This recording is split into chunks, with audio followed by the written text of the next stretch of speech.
Scenaria is one of the most beautiful and strangest places out there.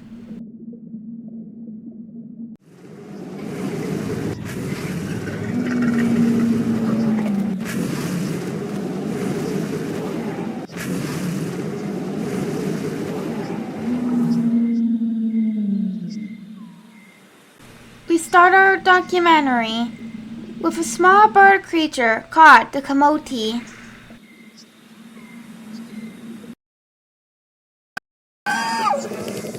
However, this coyote is not alone. She is being stalked.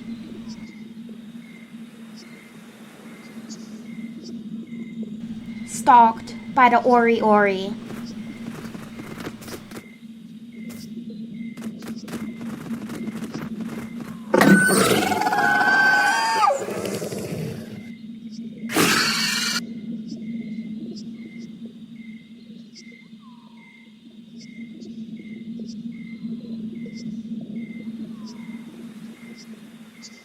Now we dive into Scenaria's shallow waters, where a tiny critter is foraging. This is the chromohedge, a small but impressive species.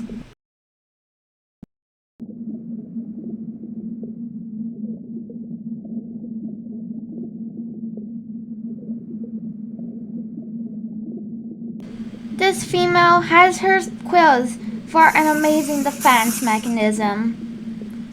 And right now she is feeding on algae. It is one of the chromohedge's favorite foods. But right now, she might be a favorite food too.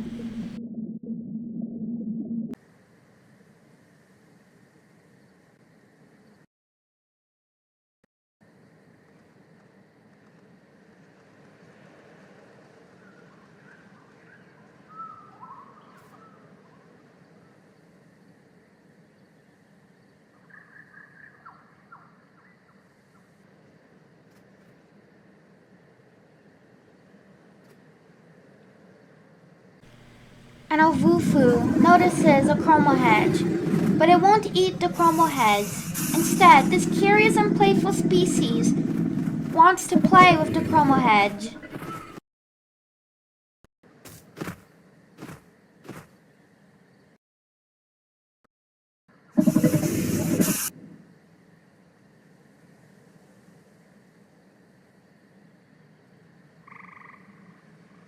The chromohedge flees at the Owufu, absolutely terrified for its life.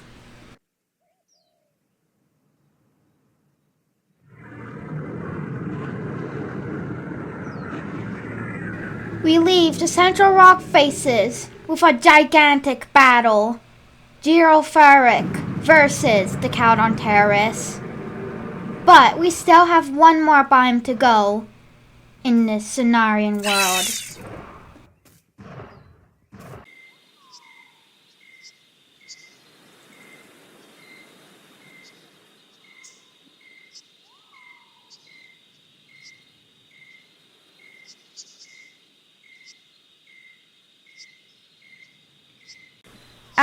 A habitoa.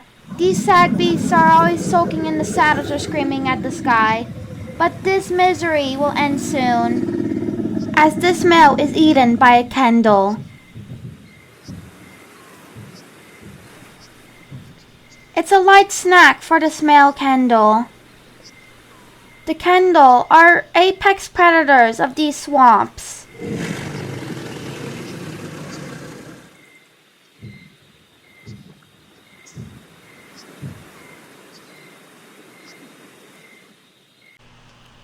At last, the last Cenarian creature that we will document, the Philae fox. This male has just woken up. These creatures are primarily nocturnal, but they can be seen in daytime. This male was ready to hunt.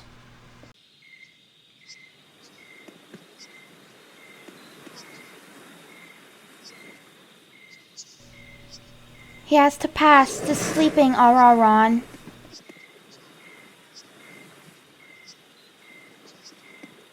Do not be fooled by the feline fox's looks, though. This thing is a menace.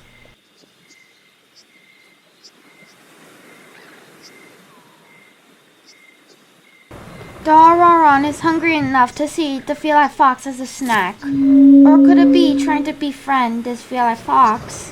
Who knows? The Auroron is desperate, so the feline fox tries one more trick. It quickly creates a burrow to hide away in. The feline fox rests up energy to hunt again.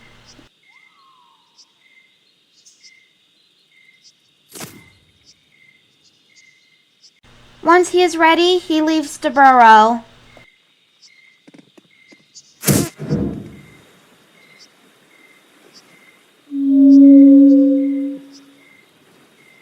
Our feline fox then tries to intimidate the Auroron, but this does not work on this humongous beast.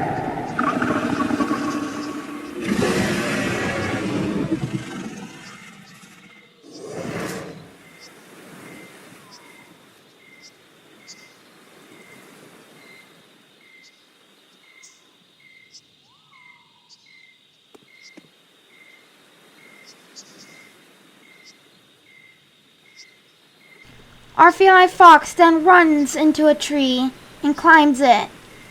This is what this feline fox is good at. Then he spots an acorbic. It's a perfect meal for our feline fox. Though it is bigger, he can take the advantage of the acorbic being absolutely stupid. He stealthily climbs up the tree.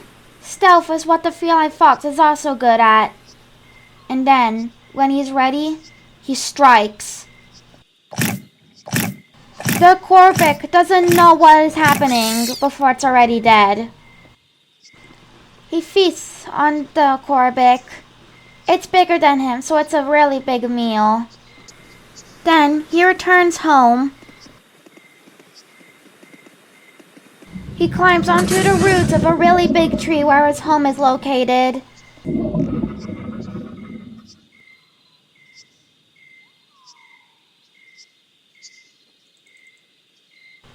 At last, he's home. A meal this big should last him for a couple of days before he has to hunt again.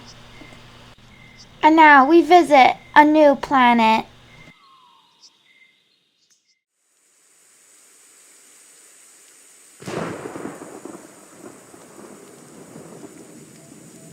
Though Sonaria has fantastic creatures, Kyrie has more of the weird and wonderful aliens.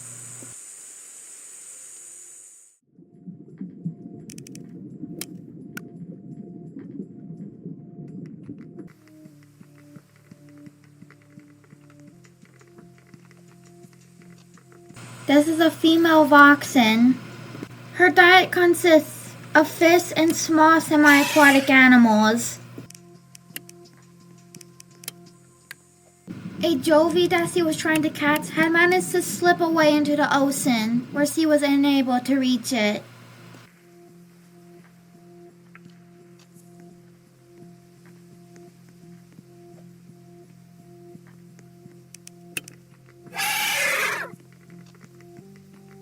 Me and Rivulet have placed a meat bait to lure in aquatic creatures. We have lured a fantastic creature called an exocat. The exocat is the longest creature on planet Kyrie.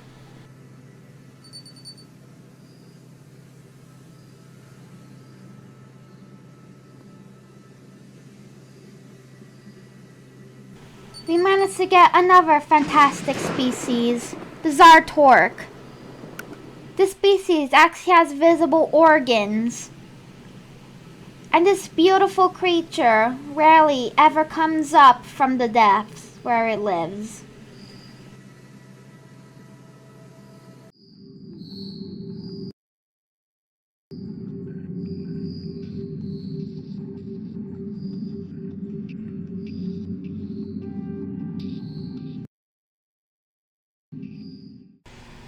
every mating season, Vetra come down from the mountains where they live into this type of cave.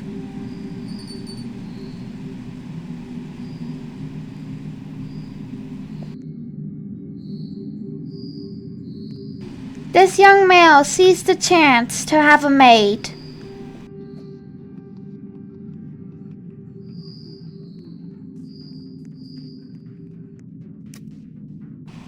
The young male challenges the rival male, and a fight starts.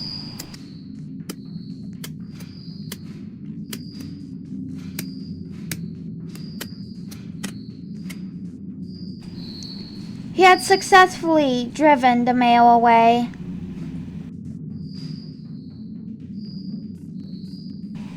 And now, the next thing he has to do is charm the female.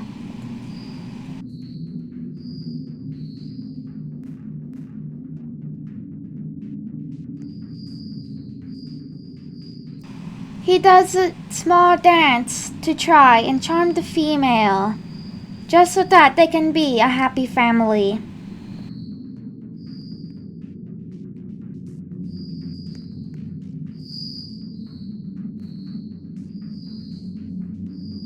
What will his answer be? The female is impressed. It's a yes. And now they will fly back to the mountains where they live. And they will build a nest and soon have a family.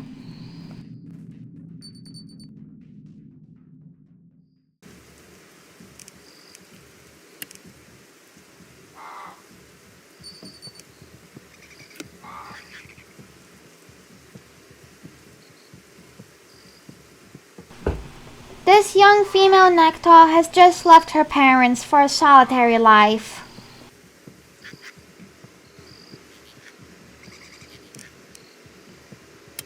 She hears something, but she is unsure of where it came from, but it came from above.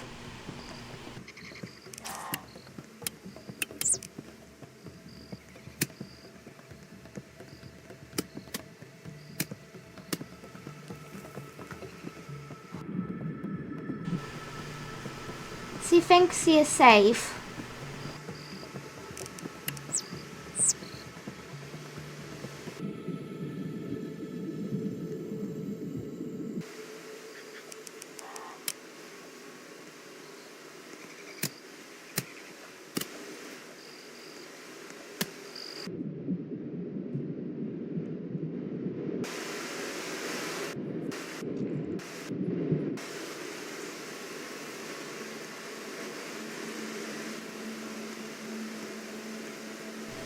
She hides in a bush. Her camouflage is not dark enough to look like the bush.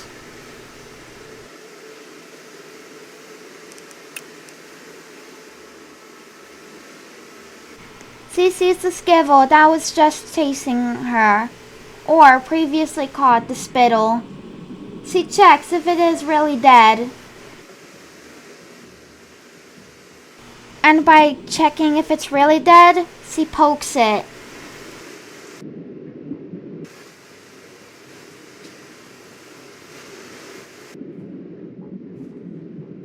Seems like not.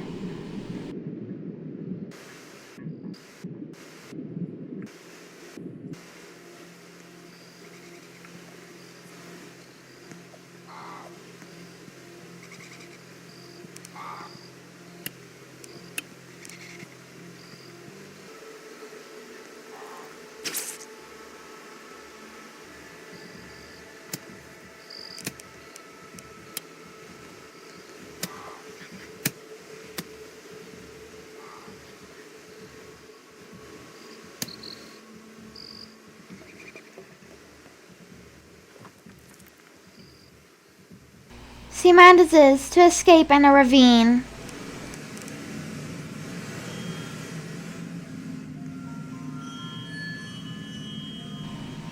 The skivel is really dead. But now she has to find her way out of here.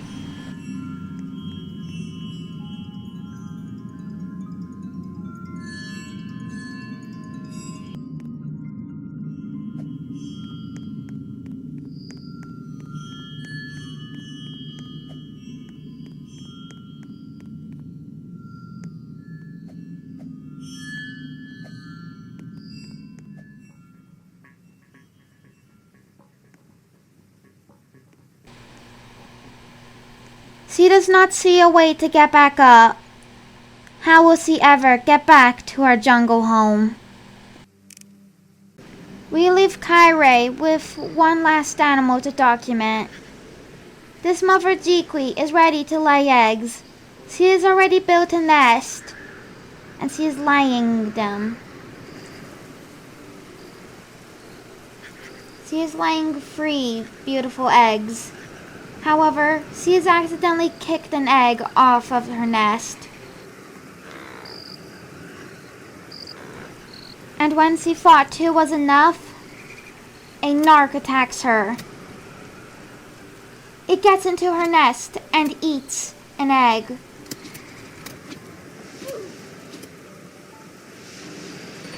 She has killed the narc, but now she only has 1 egg.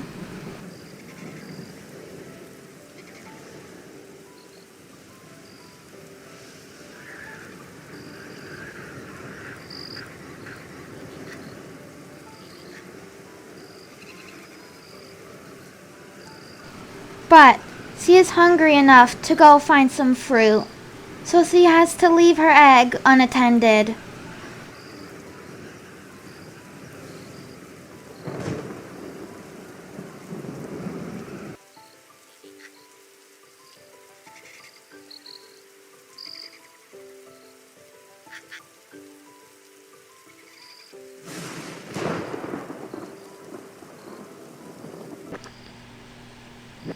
The mother comes back to an empty nest.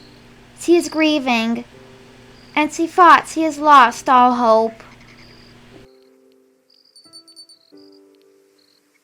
But in the distance, she sees another nest. She sees a corpse, though.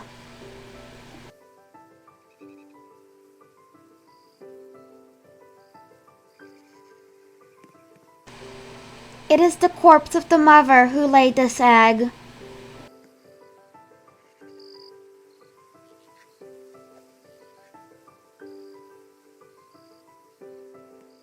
Now, she will take care of this egg, and she will not make the same mistake ever again. She will make sure it is well hidden.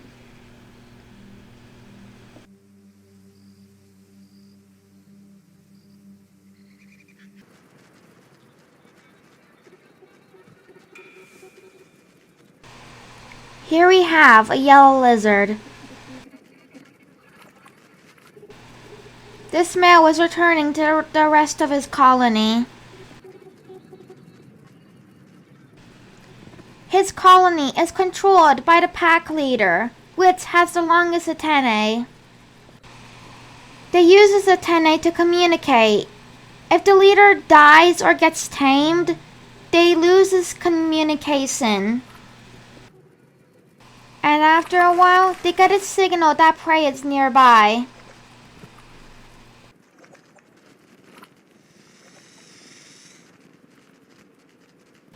After the hunt, their stomachs are full, but who knows if it will feed the whole pack. Yellow lizards are the only type of lizard to hunt in packs.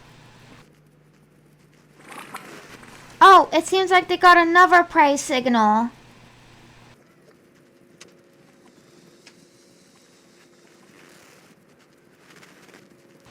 The male lizard we've been following spots a centipede.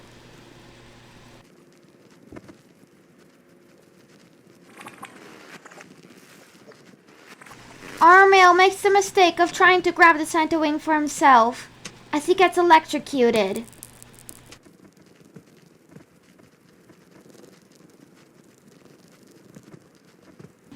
Only one of the males come out alive. As his packmate fights over food with him, the centipede manages to slip away.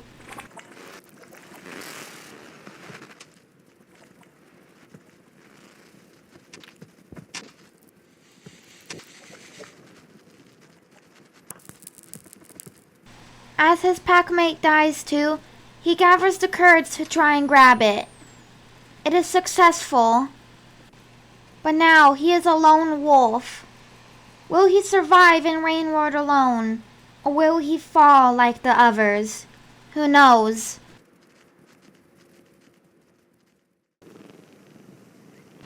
Here we have a yeek. These little critters love to feed on gooey ducks. But underneath the yeek, a scavenger. This is a male. This is his tool. It is very small. Up to 3 to 4 scavengers. This is where they stash their belongings. Weapons, pearls, etc. He is going somewhere, but where?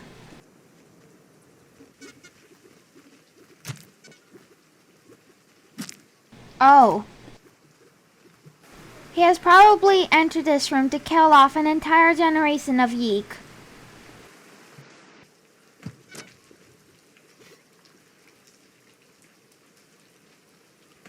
It appears one of the scavengers nearby has walked into warm grass, and it devours the scavenger.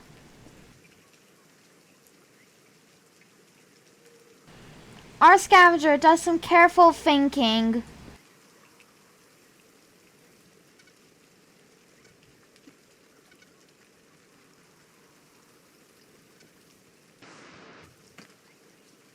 Like the idiot he is, he tries to go past the warm grass.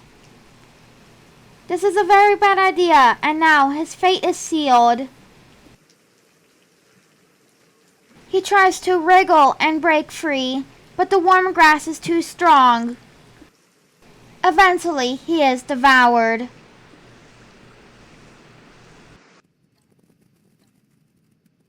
And now, we are in the last region we will visit. And we record the last species for this documentary. The big moth is a beautiful and adorable creature. This male moth is very curious about the lantern mouse before he goes fluttering off. The next specimen has a baby, a moth grub. Big moths are usually very defensive over their babies, and very aggressive to any creature in the room with the moth grub.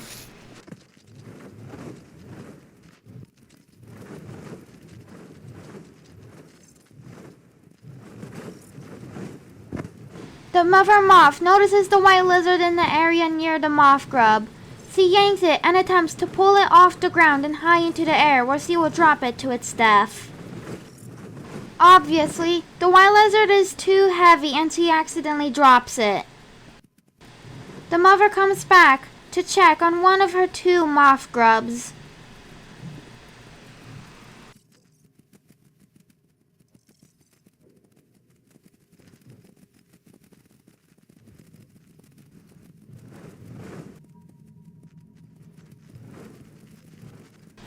A pink lizard enters the room. The pink lizard has no intention of eating the baby and tries to walk over it to cross, but the mother sees this as danger.